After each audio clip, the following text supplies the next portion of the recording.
पता नहीं इसमें कितने सिक्के हैं, पैसे हैं, रुपए हैं, क्या है इसके अंदर, क्या क्या हो सकता है, कैसे पता चलेगा। हेलो हेलो एवरीवन, कैसे हैं आप सब? आई होप आप सब अच्छे होंगे, एंजॉय कर रहे होंगे। दोस्तों सबसे पहले धरती को जो है इसकी जो रासायनिक बनावट के आधार पर स्वेस महासैन ने इसको जो है समझाया था। किसने? ऑस्ट्रिया के जो थे स्वेस, ठीक है ना, उनका नाम क्या है? स्वेस नाम है। ऑस्ट्रेलिया के ऑस्ट्रिया नॉट ऑस्ट्रेलिया, ठीक है ना, इनका नाम है। और इन्होंने बताया था 3 जो है रासायनिक संगठन है। पहला इन्होंने बताया था सियाल, क्या बताया था दोस्तों? सियाल। दूसरा बताया था सीमा, और तीसरा बताया था नीफे।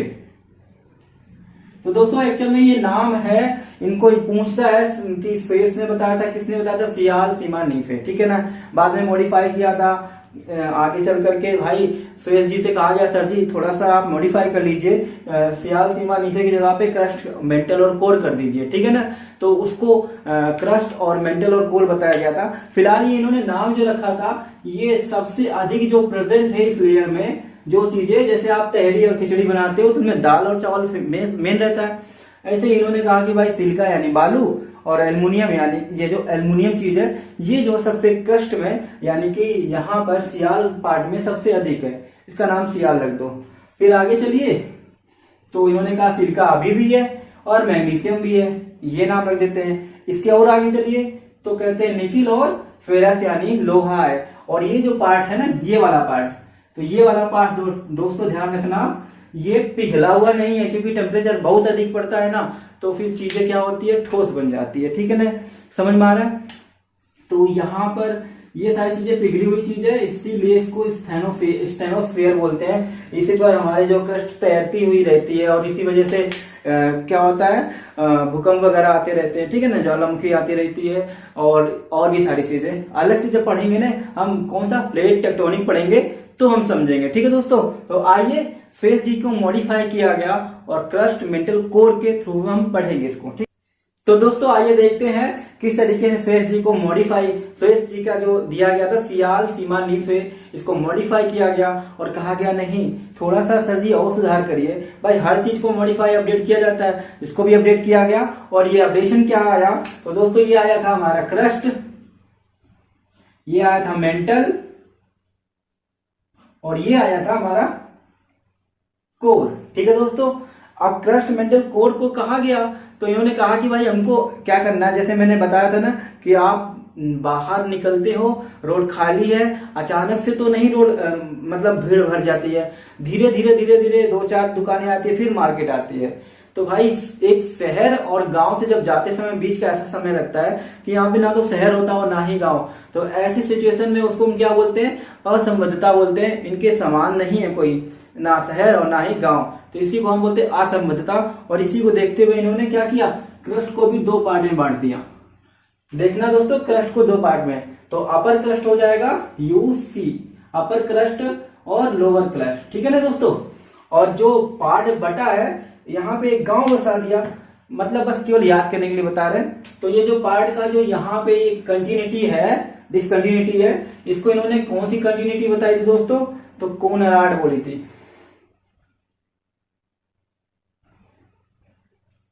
दोस्तों कोनार्ड या फिर कोनराड बोलते हैं।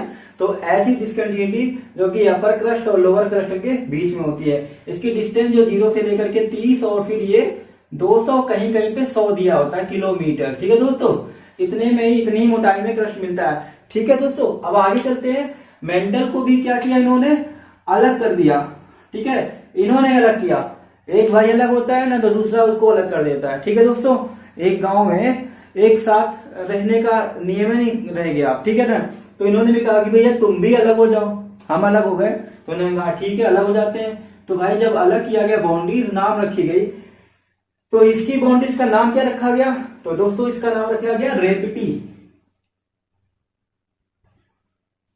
ठीक है। इसी तरीके से कोर को भी अलग कर दिया गया। तो ये जो रेपिटी है, ये जो है एक मेंटल ऊपर वाला होगा, अपर मेंटल और लोअर मेंटल, ठीक है ना। इसके बीच की जो पार्ट जो है डिसकंटिन्यूटी है, असंबद्धता है, इसको रेपिटी बोला गया। इसके बाद कोर को भी अलग किया गया, सबने मिलकर इसको भी अलग ही कर दिया फाइनली। तो कोर ने कहा कि मैं अपना लोहा अलग नहीं कर सकता, मैं हमेशा लेहमैन ही बना रहूंगा। ठीक है दोस्तों, लेहमैन नामक डिसकंटिन्यूटी है। ठीक है ना, कौन कौन सी कोर में, तो इनर कोर और आउटर कोर। ठीक है ना, आउटर कोर और इनर कोर के बीच में लेहमैन डिसकंटिन्यूटी है। अब एक डिसकंटिन्यूटी, तो दो डिसकंटिन्यूटी और बची है, कौन कौन सी दोस्तों, तो वो बची है क्रस्ट और मेंटल के बीच में। तो लोअर क्रस्ट और अपर मेंटल के बीच में जो डिसकंटिन्यूटी है उसको हम बोलते हैं मोह। मोह असमता या मोह भी बोलते हैं। तो दोस्तों मोह जो है, हमें मोह हो गया किससे, क्रस्ट और मेंटल से, हम छोड़ के जा ही नहीं पा रहे हैं। चलिए आगे देखते हैं। फिर मेंटल और कोर ने भी कहा कि भाई हमारी भी जो है दुनिया अलग कर दीजिए। तो एक लाइन इसकी भी दी गई और वो लाइन का नाम था दोस्तों, उस लाइन का नाम क्या था, तो इसका नाम था गुटेनबर्ग। ठीक है दोस्तों, तो दोस्तों डिस्टेंस तो चलती चली गई। फिर यहां से यहां तक के जो डिस्टेंस हुई, ये वाली डिस्टेंस यहां तक की, धरती से यहां तक की, ये 700 किलोमीटर के लगभग है। उसके बाद फिर कितनी आई, ये आई 2900 किलोमीटर। उसके बाद कोर में जो अपर और लोअर कोर के बीच का ये लगभग 5100 है। और सबसे लास्ट में यानी कि यहां से यहां तक की जो डिस्टेंस है, ये है दोस्तों 6000, कितनी है दोस्तों, 6371 किलोमीटर। 6371 किलोमीटर एग्जाम में ये पूछा जाता है, तो आप ये याद रखिएगा। ठीक है दोस्तों, आई होप आपको समझ में आ रहा है, और अगर ना समझ में आए तो आप कमेंट में जरूर बताइएगा। मैं कोशिश करूंगा कि आगे जब भी कुछ पढ़ाऊं तो उसको और क्लियरिटी से समझा पाऊं। ठीक है दोस्तों ये सारी चीजें तो हो गई। मैंने एक चीज बताई थी आपको, धरती के जैसे जैसे आप नीचे जाइएगा, हर 32 मीटर पर 1 डिग्री टेम्परेचर इंक्रीज होता है। ठीक है, कैसे होता है, इनकी डेंसिटी की वजह से। तो दोस्तों इनकी डेंसिटी कितनी होती है, और एक चीज और है, क्रस्ट का जो एक नाम और दिया गया है, तो दोस्तों उसका नाम क्या दिया गया, लिथोस्फीयर कहा गया है। और मेंटल का नाम दिया गया है, उसको क्या गया है, पायरोस्फीयर। आप नोट कर लीजिएगा, मेंटल को पायरोस्फीयर भी बोलते हैं। इनको क्या बोलते हैं, कोर को, तो इनको बोलते हैं बैरिस्फीयर। ठीक है, याद रखना, लिथोस्फीयर, पायरोस्फीयर, बैरिस्फीयर। ठीक है दोस्तों, हाँ डेंसिटी इनकी ओवरऑल होती है 5.5। कितनी होती है, 5.5। ठीक है ना, याद रखना 5.5 ग्राम क्यूबिक मीटर का -3 यहाँ पे लिखा, इस तरीके से लिखा होता है। ठीक है, तो दोस्तों आज की क्लास में हम लोगों ने जितना भी पढ़ा है इसको एक बार रिवीजन कर लेंगे। डेंसिटी के बारे में दोस्तों बस सिंपल पूछता है कि मैक्सिमम डेंसिटी कितनी होती है, इनकी एवरेज ऑन, तो 5.5 होती है धरती की। ठीक है ना, और वैसे इनकी डेंसिटी अलग अलग क्या होती है वो मैं बता देता हूं। ठीक है, एक मिनट आप समझ लीजिएगा।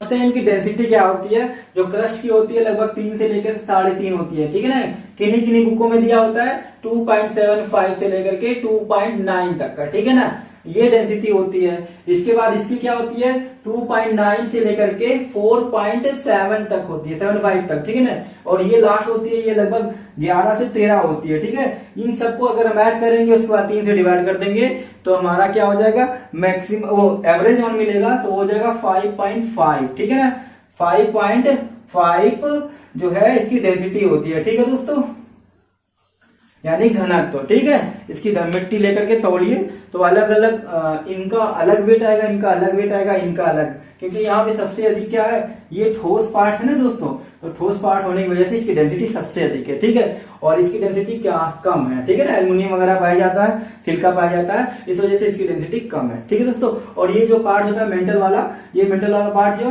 लिक्विड फॉर्म में है। ठीक है, कैसे फॉर्म में है, लिक्विड फॉर्म में। ठीक है, कैसे पता चला, हमारी वेव से। कौन सी वेव से, P, S और L से। ठीक है दोस्तों, अगर आपको समझ में आ रहा होगा तो प्लीज एक लाइक जरूर कर दीजिएगा। ठीक है दोस्तों, चलिए एक चीज रह गया था वो मैं जरूर बता दूंगा, तो अभी इसी वीडियो में बता दूंगा। तो दोस्तों वो है छाया जोन। ठीक है ना, उसके बारे में बता देते हैं। दोस्तों आप समझते हैं कि किस तरीके से हमारी जो वेव्स हैं P, S, L, इनकी छाया क्षेत्र कैसे बनते हैं। L की तो हटा दीजिए बात, उसकी बात छोड़ दीजिए, किसकी, और P यानी प्राइमरी और सेकेंडरी की देख लेते हैं, यही पूछा जाता है। तो दोस्तों समझिए क्या होता क्या है। जैसा कि हमें पता है कि P जो होती है प्राइमरी होती है, सबको पी जाती है, यानी कि वो चाहे ठोस हो चाहे वो द्रव हो दोनों में चलती है, स्पीड कम हो जाती है अलग बात है।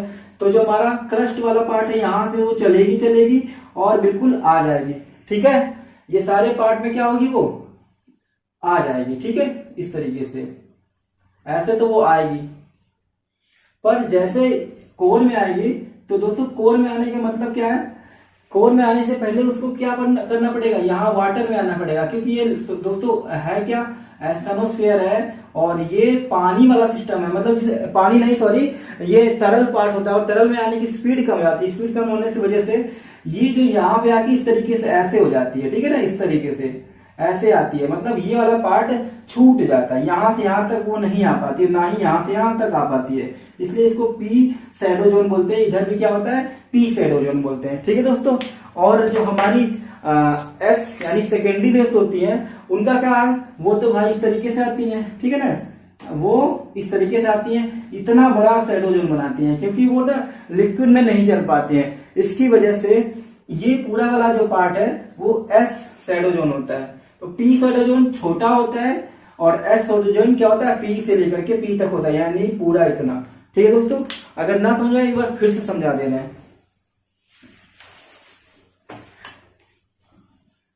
सबसे पहले समझते हैं सेकेंडरी वेव का, समझ लेते हैं। जो सेकेंडरी होती है यहां से आके इस तरीके से चली जाती है, ठीक है दोस्तों, ऐसे आती है, क्योंकि इसमें पार नहीं कर पाती है, क्योंकि यहाँ पर लिक्विड फॉर्म होता है, तब जाके यहाँ पे ठोस होता है। जब लिक्विड में ही नहीं आ पाएगी तो ठोस में कहाँ आएगी, तो ये पूरा का पूरा छाया क्षेत्र बनाता है, तो ये क्या होगा, पी शैडो जोन। और इसी तरीके से जो होता है वो हमारा वो क्या कहते हैं, सॉरी ये पी नहीं होगा, ये एस शैडो जोन होगा। और पी क्या होता है, ये सीधी इस तरीके से तो आता है, पर यहाँ पे आने के बाद थोड़ा सा तिरछा हो जाता है, क्योंकि वाटर में आने के बाद स्पीड कम हो जाती है। तो ये वाला जो पार्ट होता है ना, ये वाला पार्ट जो होता है, ये शैडो जोन किसका होता है, ये होता है पी का और ये पी का, ठीक है ना। और जो एस का ये पूरा होता है।